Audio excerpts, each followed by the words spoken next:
Las fluctuaciones de la libido. Volvamos al punto en que estábamos. ¿Podría alguien empezar con una pregunta? Doctor Pujols. Usted dice el deseo del otro. ¿Se trata del deseo que está en el otro? ¿O bien del deseo que yo tengo por el otro? Para mí no es lo mismo. La vez pasada, al final, en lo que usted decía, se trataba del deseo que está en el otro, y que el ego puede retomar destruyendo al otro. Sin embargo, se trata al mismo tiempo de un deseo que tiene por el otro. ¿No es este el fundamento originario, especular, de la relación con el otro, en tanto ésta se enraiza en lo imaginario? La primera alienación del deseo está ligada a este fenómeno concreto.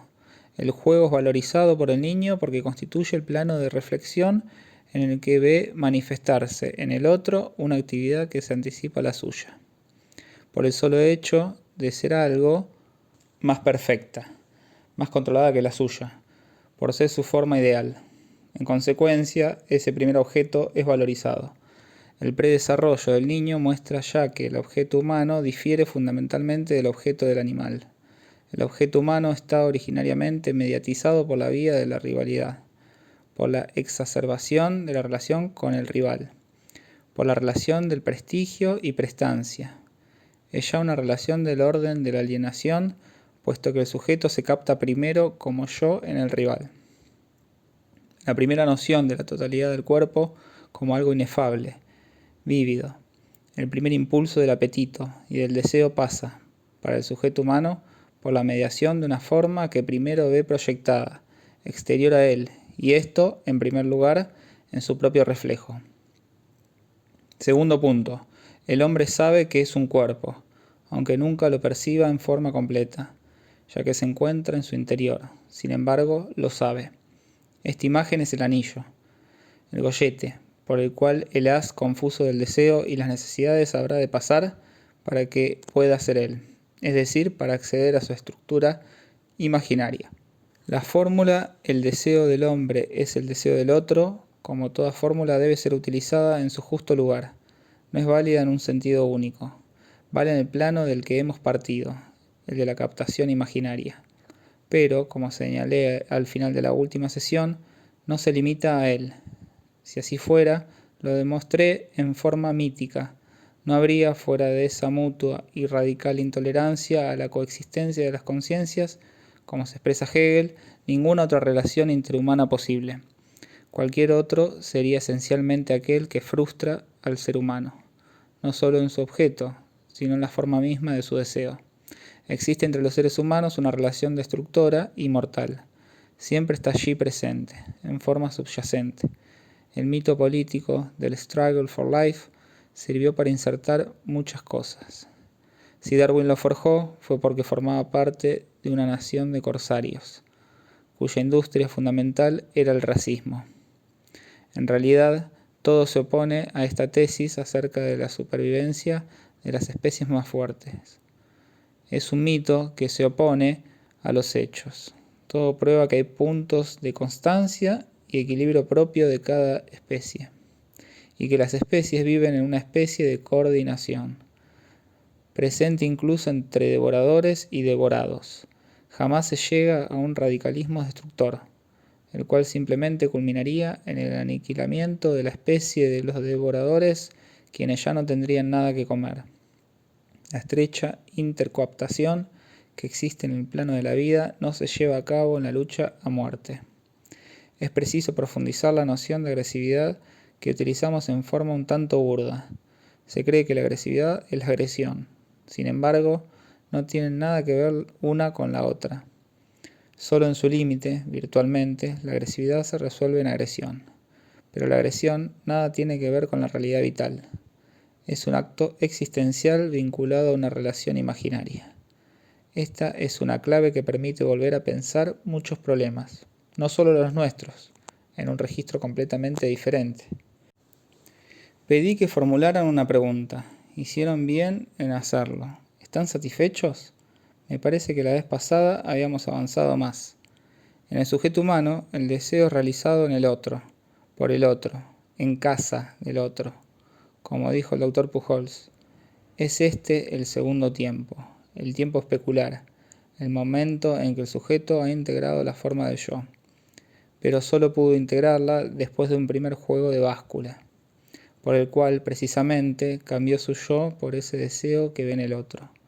A partir de entonces, el deseo del otro, que es el deseo del hombre, entra en la mediatización del lenguaje. Es en el otro, por el otro, que el deseo es nombrado. Entra en la relación simbólica del yo, G, y el tú, en una relación de reconocimiento recíproco y de trascendencia, en el orden de una ley ya preparada para incluir la historia de cada individuo.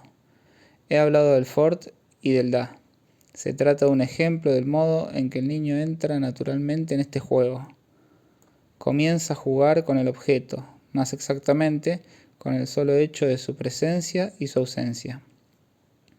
Se trata pues de un objeto transformado, un objeto con función simbólica, un objeto desvitalizado que es ya un signo. Cuando el objeto está cerca, el niño lo expulsa. Cuando no está allí, lo llama. Mediante estos primeros juegos, el objeto pasa, casi de modo natural, al plano del lenguaje. El símbolo emerge y se vuelve más importante que el objeto. Lo he repetido tantas veces, si no logran metérselo en la cabeza. La palabra o el concepto no es, para el ser humano, más que la palabra en su materialidad. Es la cosa misma. No es simplemente una sombra, un soplo, una ilusión virtual de la cosa. Es la cosa misma. Reflexionen un poco lo real, porque la palabra elefante existe en la lengua de los hombres. El elefante ha entrado en sus deliberaciones. Los hombres pudieron tomar respecto a ellos, incluso antes de tocarlos, resoluciones mucho más decisivas para estos paquidermos que cualquier otra cosa ocurrida en su historia. El cruce de un río o la esterilización natural de un bosque, solo con la palabra elefante y el modo en que la utilizan los hombres, les ocurren a los elefantes cosas, favorables o desfavorables, fastas o nefastas, pero de todos modos catastróficas, antes incluso de que se haya alzado hacia ellos un arco o un fusil. Por otra parte, es evidente, basta con que hable de ellos, para que gracias a la palabra elefante no sea necesario que estén aquí para que efectivamente estén aquí, y sean más reales que los individuos elefantes contingentes. Señor Hippolyte, eso es lógica hegeliana. ¿Y acaso es atacable por eso? Señor Hippolyte, no, no es atacable. Manoni decía hace un momento que eso era política. Oh Manoni. Es el punto donde la política humana se inserta, en su sentido amplio, si los hombres no actúan como los animales. Es porque intercambian su conocimiento mediante el lenguaje. En consecuencia, se trata de política. La política hacia los elefantes es posible gracias a la palabra. Señor Hippolyte, no solamente. El propio elefante es alcanzado. En esto radica la lógica hegeliana. Todo esto es prepolítico. Simplemente quiero que les sea posible palpar la importancia del nombre. Nos colocamos simplemente en el plano de la nominación. Ni siquiera hay aún sintaxis, pero en fin, es evidente que la sintaxis nace al mismo tiempo que el nombre. Ya señalé que el niño articula taxemas antes que fonemas. El sí a veces aparece de vez en cuando aislado. Ciertamente, esto no nos permite pronunciarnos claramente a favor o en contra de una anterioridad lógica, pues solo se trata, hablando con propiedad, de una emergencia fenoménica. Resumiendo, a la proyección de la imagen le sigue constantemente la del deseo. Correlativamente hay retroinyección de la imagen y retroinyección del deseo, movimiento de báscula, juego en espejo. Por supuesto, esta articulación no se produce una sola vez, se repite, y en el curso de este ciclo, el niño reintegra, reasume sus deseos. Acentuaré ahora cómo el plano simbólico se conecta con el plano imaginario. En efecto, como pueden ver, los deseos del niño pasan primero por el otro especular. Allí es donde son aprobados o reaprobados, aceptados o rechazados. Esta es la vía por donde el niño aprende el orden simbólico y accede a su fundamento, la ley. Tenemos también sobre este punto garantías experimentales. Susan Isaacs señala en uno de sus textos cómo lo descubrió la escuela de Koehler, que el niño, muy precozmente, cuando es aún infans, entre los 8 y los 12 meses, no reacciona en absoluto del mismo modo ante un tropiezo accidental, una caída, una brutalidad mecánica debida a una torpeza, que ante una bofetada punitiva. El niño dispone, pues ya de una primera aprehensión del simbolismo del lenguaje y de su función de pacto.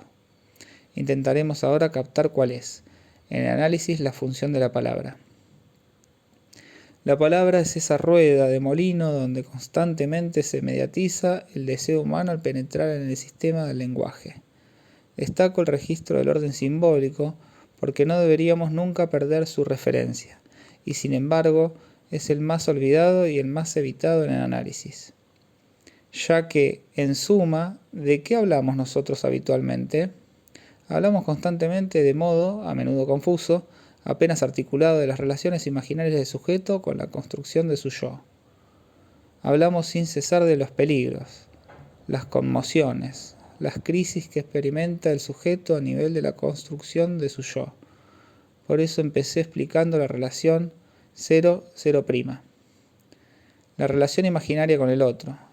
La primera emergencia del objeto genital no es menos prematura que todo lo que puede observarse en el desarrollo del niño, y ello fracasa. Pero la libido, que se relaciona con el objeto genital, no está al mismo nivel que la libido primitiva, cuyo objeto es la propia imagen del sujeto. Este es un fenómeno de suma importancia. El niño tiene una relación libidinal primitiva con su imagen debido a que llega al mundo, estructuralmente, en estado prematuro, de arriba a abajo y de cabo a rabo. La libido de la que aquí se trata es aquella cuyas resonancias conocen, y que es del orden de la liev, del amor, constituye la gran X de toda la teoría analítica. ¿Creen ustedes que es excesivo llamarla la gran X?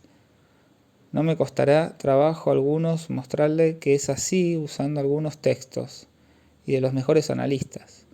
No puede hacerse una demostración buscando referencias entre quienes no saben lo que dicen. Encargaré la lectura de Balint a alguien. ¿Qué es ese amor genital presuntamente logrado? Este punto aún sigue siendo enteramente problemático. La cuestión de saber si se trata de un proceso natural o de una relación cultural no ha sido, nos dice Balint textualmente, zanjada por los analistas.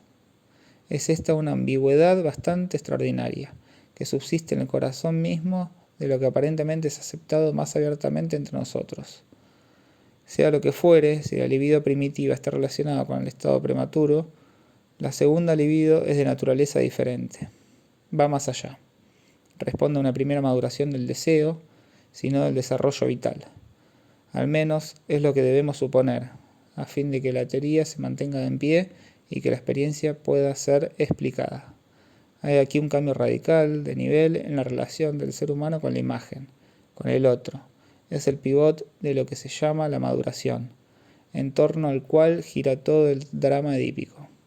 Ese correlato instintual de lo que en el Edipo ocurre en el plano situacional. ¿Qué sucede, pues? La relación con la imagen narcisista pasa al plano de la Verliebtheit, para emplear el último vocabulario freudiano, en la medida en que la libido primitiva alcanza la madurez. La imagen narcisista, cautivante, alienante en el plano imaginario, se halla cargada con la Verliebtheit, que responde fenomenológicamente al registro del amor.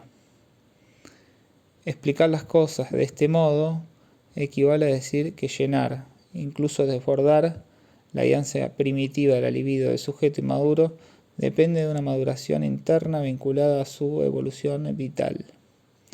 La libido pregenital es el punto sensible, el punto de espejismo entre eros y tánatos, entre amor y odio. Es la manera más simple de hacer comprender el papel crucial que desempeña la libido llamada desexualizada del yo en la posibilidad de reversión, de viraje instantáneo del odio en amor, del amor en odio. Es el problema cuya resolución pareció plantear más dificultades a Freud. Remítanse a su escrito El yo y el ello. Parece incluso utilizarlo en este texto como una objeción a la teoría que plantea como diferentes a los instintos de muerte y a los instintos de vida. Creo, por el contrario, que concuerda perfectamente, a condición de que tengamos una teoría correcta de la función imaginaria del yo. Si esto les pareció demasiado difícil, puedo ilustrárselos enseguida. La reacción agresiva, la rivalidad adípica, está vinculada con uno de estos cambios de nivel. El padre constituye primero una de las figuras imaginarias más manifiestas del ideal Ich, como tal cargada con una Verliebtheit perfectamente aislada, nombrada y descrita por Freud. Precisamente en tanto hay regresión de la posición libidinal, el sujeto alcanza la fase edípica. Entre los 3 y los 5 años. Aparece entonces el sentimiento de agresión, de rivalidad y de odio hacia el padre. Un cambio muy pequeño en el nivel libidinal en relación a cierto umbral transforma el amor en odio. Por otra parte, esto oscila durante un cierto tiempo. Retomemos ahora las cosas allí donde las dejé la vez pasada. He señalado que la relación imaginaria brinda definitivamente los marcos dentro de los cuales se harán fluctuaciones libidinales. Dejé abierta la cuestión de las funciones simbólicas en el tratamiento. ¿Qué empleo hacemos del lenguaje y la palabra en el tratamiento? Hay, en la relación analítica, dos sujetos vinculados por un pacto. Este pacto se establece en niveles muy diversos, e incluso al comienzo muy confusos. No por ello deja de ser esencialmente un pacto. Y hacemos todo lo necesario, mediante reglas previas, para establecer claramente ese carácter al comienzo.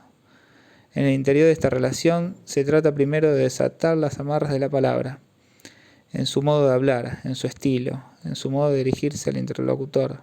El sujeto está liberado de los lazos, no solo de cortesía y buenos modales, sino incluso de coherencia. Se sueltan algunas de las amarras de la palabra. Si consideramos que existe un lazo estrecho, permanente, entre la forma en que se expresa, se hace reconocer un sujeto y la dinámica afectiva vivida. De sus relaciones deseantes, debemos darnos cuenta que esto solo introduce entonces, en la relación en espejo con el otro, cierta desinserción, cierta flotación, una posibilidad de oscilaciones. He aquí por qué existe mi pequeño modelo. Para el sujeto, la desinserción de su relación con el otro hace variar, espejar, oscilar, completar y descompletar la imagen de su yo. Se trata de que la perciba en su completitud, a la cual nunca tuvo acceso, para que pueda reconocer todas las etapas de su deseo, todos los objetos que aportaron a esa imagen su consistencia, su alimento, su encarnación. Se trata de que el sujeto constituya, mediante reposiciones e identificaciones sucesivas, la historia de su yo. La relación hablada, flotante, con el analista tiende a producir en la imagen de sí variaciones suficientemente repetidas, suficientemente amplias, aun cuando sean infinitesimales, ilimitadas, como para que el sujeto perciba las imágenes cautivantes que se encuentran en la base de la constitución de su yo. Hablé de pequeñas oscilaciones. Por el momento no necesito extenderme sobre lo que constituye su pequeñez. Se producen evidentemente frenajes, detenciones, que la técnica nos enseña a franquear, a colmar, incluso a veces a reconstruir. Freud nos ha proporcionado indicaciones en este sentido. Semejante técnica produce en el sujeto una relación de espejismo imaginaria consigo mismo más allá de lo que permiten obtener sus vivencias cotidianas. Tiende a crear artificialmente, en forma de espejismo, la condición fundamental de toda Verliebtheit. La ruptura de las amarras de la palabra permite que el sujeto vea, al menos sucesivamente, las diversas partes de su imagen, y que obtenga lo que podemos llamar una proyección narcisista máxima. En este sentido, el análisis es aún bastante rudimentario, puesto que consiste, es preciso decirlo, en soltar todo, viendo luego lo que esto producirá. No es inconcebible que las cosas podrían ser conducidas de otro modo, pero es evidente que esto solo puede tender a producir al máxima la revelación narcisista, en el plano imaginario. Es esta la condición fundamental de la Verliebtheit. El estado amoroso, cuando se produce de un modo muy diferente. Es necesaria una coincidencia sorprendente, pues no entra en juego con cualquier compañero, con cualquier imagen. Ya aludía a las condiciones máximas del flechazo de Werth. El punto donde se focaliza la identificación del sujeto a nivel de la imagen narcisista es lo que en el análisis llamamos la transferencia. Transferencia no en el sentido dialéctico que les explicaba, por ejemplo, en el caso de Dora, sino transferencia tal como se la entiende habitualmente, en tanto fenómeno imaginario. Voy a mostrarles qué punto agudo alcanza el manejo de la transferencia imaginaria. En la técnica marca el punto de división de las aguas. Balint es uno de los analistas más conscientes. La exposición de lo que hace es de las más lúcidas. Al mismo tiempo representa uno de los mejores ejemplos de la tendencia con la cual se comprometió poco a poco toda la técnica analítica. Simplemente dice, de modo más coherente y en forma más abierta, todo lo que en los demás está enredado en una escolástica en la que no hay más remedio que extraviarse.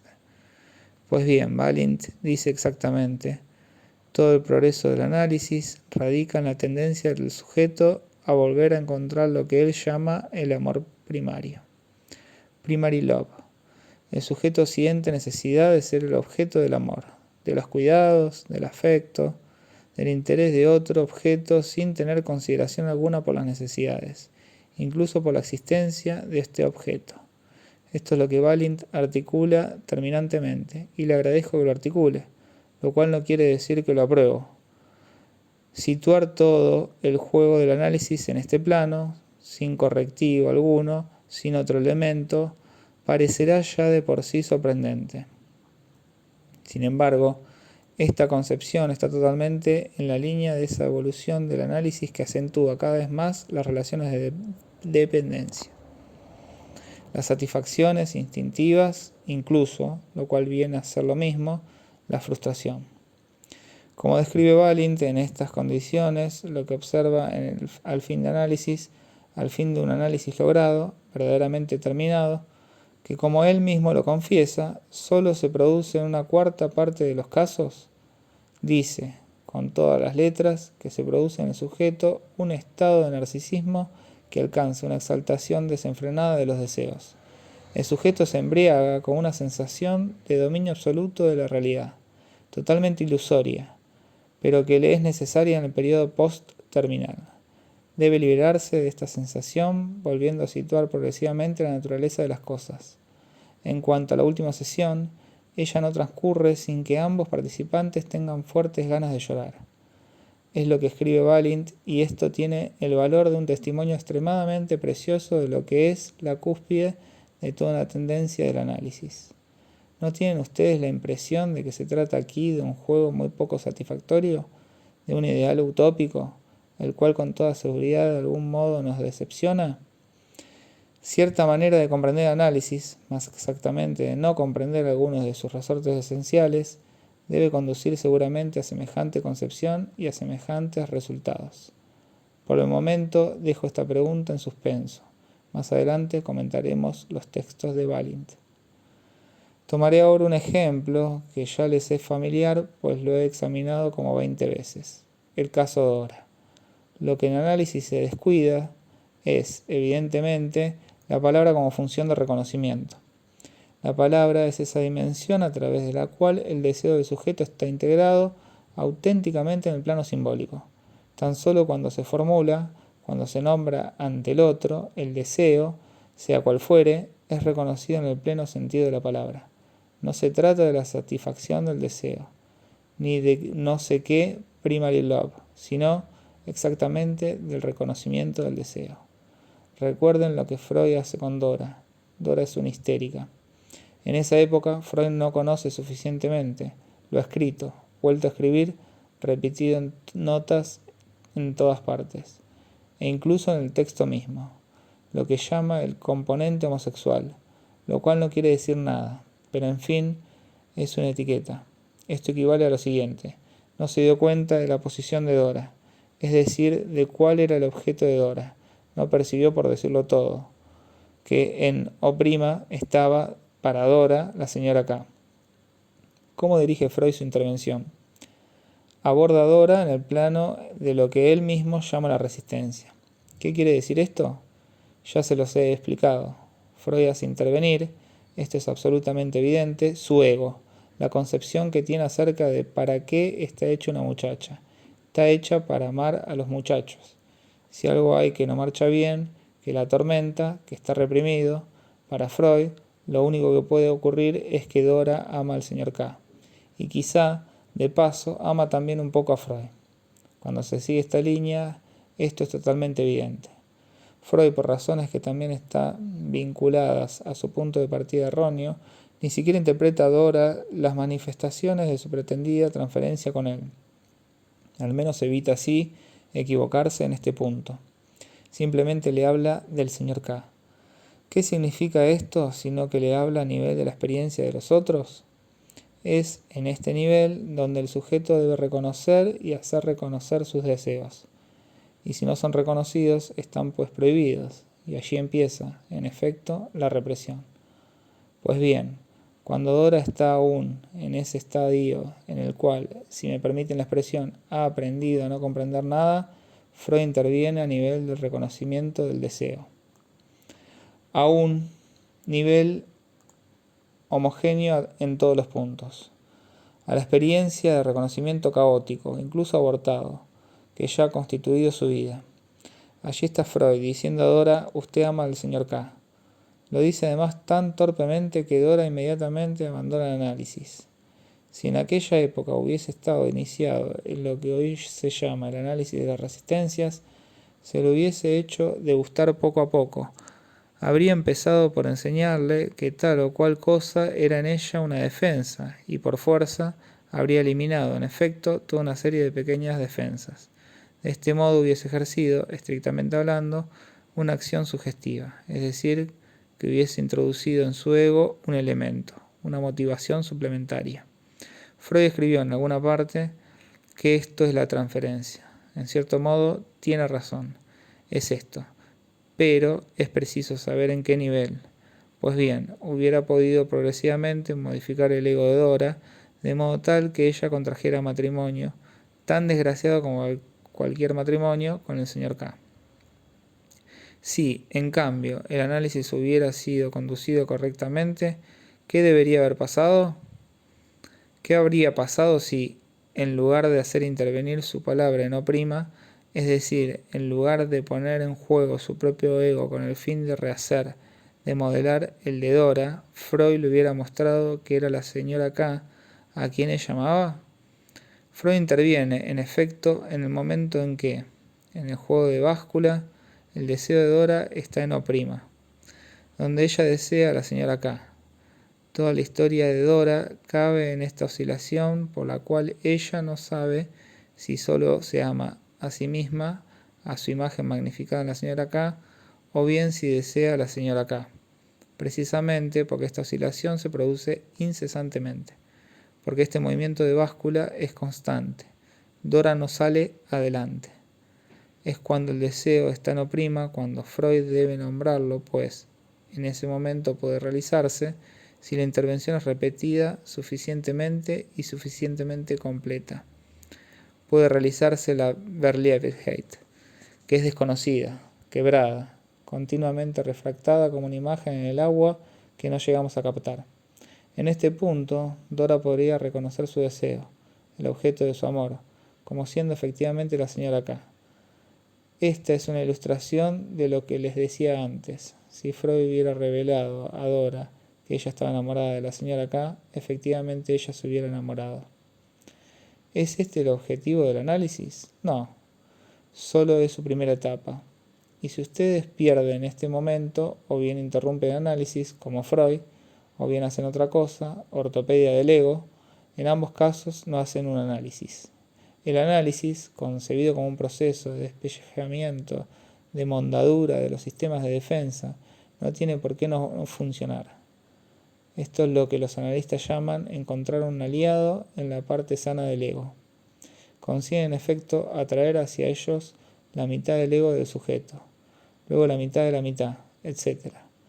¿Por qué no habría de funcionar esto con el analista, puesto que es así como se constituye el ego en la existencia?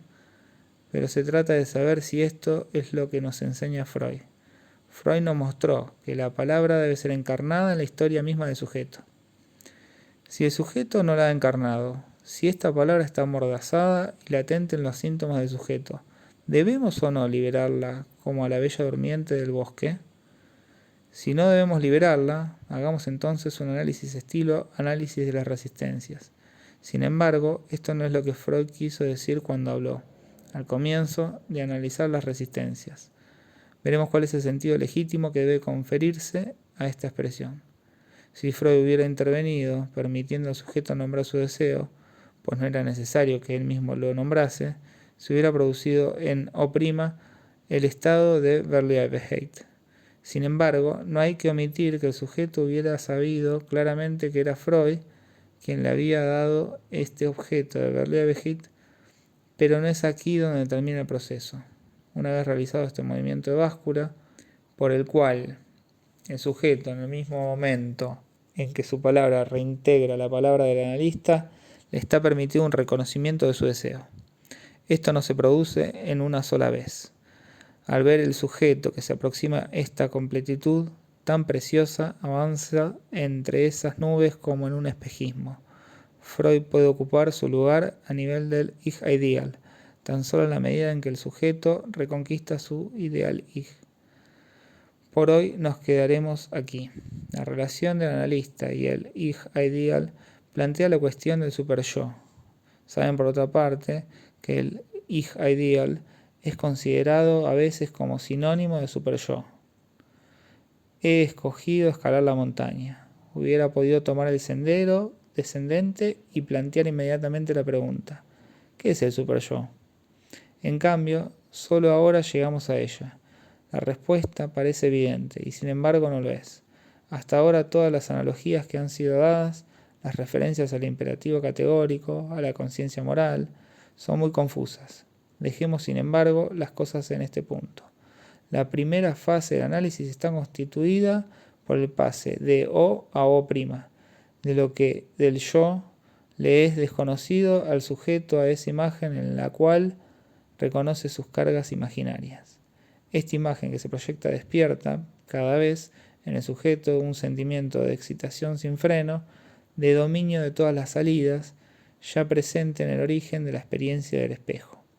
Pero ahora puede nombrarla porque, entre tanto, ha aprendido a hablar. Si no, no estaría en análisis. Esta es una primera etapa. Presenta una gran analogía con el punto donde nos deja M. Balint. ¿Qué es ese narcisismo sin freno, esa exaltación de los deseos? ¿Qué es, sino el punto que Dora hubiera podido alcanzar? Pero, ¿vamos a dejarla ahí en ese estado de contemplación? En alguna parte de la observación se la ve abismada, contemplando este cuadro, la imagen de la Madonna ante la cual un hombre y una mujer están en adoración. ¿Cómo debemos concebir la continuación del proceso? Para dar el paso siguiente, será necesario profundizar la función del ideal Ich, cuyo lugar ocupa, lo ven ustedes, durante algún tiempo del analista, en la medida en que realice su intervención en el lugar adecuado, en el momento adecuado, en el sitio adecuado. El próximo capítulo se referirá entonces al manejo de la transferencia. Lo dejo abierto.